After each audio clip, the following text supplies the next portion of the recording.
Side na to ay nasupukan natin si Pastor Abel Aquitania na siya po ay nag-insert ng mga magazine. Adventist magazine na tinatawag natin na Adventist World. Pastor, pwede bang ma-interview natin ng kaunti po, Pastor? Talagang si Pastor Abel, mga kaibigan, ay pinapawisan na. Pastor, ano pong masabi nyo sa pamimigay ng mamsi ngayon dito sa San Vicente?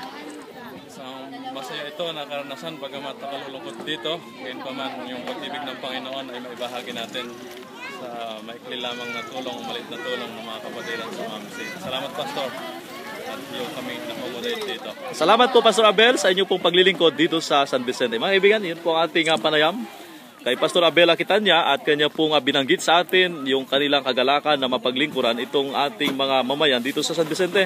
Bagamat marami po talaga napiktuhan dito, pero as usual, tingnan nyo nga, yan pa rin po, bakas pa rin yung mga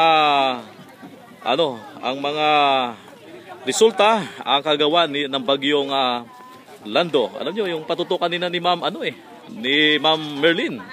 Ayon sa kanya, talagang medyo nagbigay sa kanya ng impact ang lugar na to sapagkat talagang matindi, kaibigan.